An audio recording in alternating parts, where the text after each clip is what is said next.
আমরা 2025-এ জয়েন করেছি 7 জন এবং যারা 3 জন আছেন যারা বিগত 10-15 বছর ধরে এখানে চাকরি করছেন।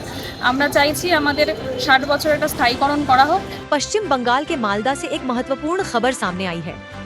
मालदा कृषि विभाग के मिट्टी परीक्षण प्रयोगशाला में कार्यरत कर्मचारियों ने अपनी नौकरी को लेकर चिंता जाहिर की है।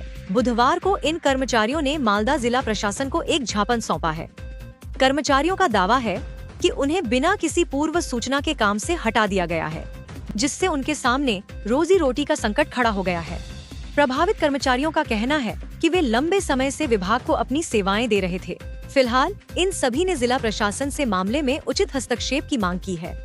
अपनी बात राज्य के उच्च स्तर तक पहुंचाने के लिए भी वे प्रयासरत हैं। न्यूज नेशनल 97 के लिए मालदा से पार्थ झा की रिपोर्ट।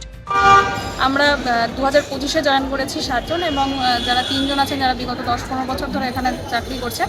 আমরা চাইছি আমাদের 60 বছর এটা স্থায়ীকরণ করা হোক এবং যে হুটহাট করে এরকম কাজ বাতিল হয়ে যাওয়া এটার একটা সমাধান, স্থায়ী সমাধান হোক। কি করবে এখন এই অবস্থায় মাঝপথে? এখন তো কিছু করার নেই, এখন অপেক্ষা ছাড়া আমাদের আর কোনো হাতে কিছু করার নেই। নতুন সরকারের প্রতি আস্থা আছে? হ্যাঁ, অবশ্যই আস্থা আছে। ওনারা নিশ্চয়ই কিছু একটা সমস্যার সমাধান করে দেবেন। জানিয়েছেন, মুখ্যমন্ত্রীকে জানিয়েছেন? মুখ্যমন্ত্রীকে জানানো হয়েছে, জনতার দরবারে গেছিলাম এবং চিঠি করেছি ওনাকে। এগ্রিকালচার যে মিনিস্টার আছেন তার সাথেও কথা হয়েছে। আপনার নাম? আমার নাম পূর্বাশা দাস। আপনারা আজকে আমরা চাকরির চাকরিতে এসেছি। আমরা দীর্ঘ 11 বছর, প্রায় 11-10 বছর ধরে চাকরি করছিলাম এখানে সয়েল টেস্টিং ল্যাবরেটরিতে as a LTA, laboratory technical assistant. তো সেটা করতে করতে হঠাৎ করে আমাদের জানানো হয় যে আমাদের আর আসতে হবে না। তখন কী সমস্যার জন্য আসতে হবে না সেটা তো আমরা ঠিক জানি না, কিন্তু দীর্ঘদিন গভর্নমেন্টকে সার্ভিস দেওয়ার পর কন্ট্রাকচুয়াল সার্ভিস হোক আর যাই হোক, কিন্তু আমাদের কিন্তু আজকে পেটে লাথি পড়েছে। আমরা খুব বিপদে পড়েছি, আমাদের পরিবার তথা আমাদের পরিবারের প্রচুর জন রয়েছে এবং শুধু আমাদের নয়, এরকম বেশ 3টে ল্যাবরেটরিতে হয়েছে। কলকাতা টালিগঞ্জের ল্যাবরেটরিতে হয়েছে, বাঁকুড়াতে হয়েছে এবং মালদাতে হয়েছে। আস্তে আস্তে সব ল্যাবরেটরিতে হবে।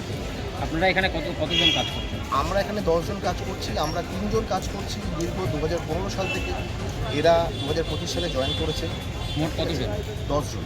10 জনকে কি বাতিল করা হয়েছে? 10 জনকে বাতিল করা। কোনো অজুহাত দেওয়া হয়েছে? কোনো অজুহাত দেওয়া হয়নি। কি চাইছেন আপনারা? আমরা চাইছি আমাদের কাজে আবার বহাল করা হোক। কারণ আমরা দীর্ঘদিন ধরে সার্ভিস দিচ্ছি গভর্নমেন্টকে এবং আমরা মাটি পরীক্ষা করেছি। এতে কৃষক অনেক উপকৃত হয়েছে এবং আমাদের দেশের অনেকটাই উপকার হয়েছে। তো এর সত্ত্বেও আমরা প্রত্যেকেই শিক্ষিত ছেলে, এমএসসি পাস করা ছেলে। তো 10টা বছর 11টা বছর সরকারকে দেওয়ার পর এবার আমাদের তো বয়স হয়ে গেছে, আমরা করবো কী? কোন দপ্তরে কতজন কাজ করছে? আমরা এগ্রিকালচারের রিসার্চ দপ্তরে কাজ করি, সয়েল টেস্টিংয়ে 10 জন কাজ করছি। এরকম 13-14টা ল্যাব রয়েছে, এরকম এলটিএ 122 জন রয়েছে গোটা পশ্চিমবঙ্গ জুড়ে। সবারই আজকে ভবিষ্যৎ খুব অনিশ্চিত। আপনারা আজকে কাকে জানাবেন? আমরা আজকে ডিএমের কাছে ডেপুটেশন দিলাম, মুখ্যমন্ত্রীকে জানানোর ইচ্ছে রয়েছে। নতুন সরকার হয়েছে, কি আশা রাখছে? আমরা চাইছি এনারা আমাদেরকে দেখবেন এবং আমাদের সমস্যাটা খুব তাড়াতাড়ি সমাধান করবেন, এই আশা আমরা রাখি ওনার কাছে। আপনার নাম পরিচয়? আমার নাম সব্যসাচী আচার্য, আমি মকদমপুরে থাকি।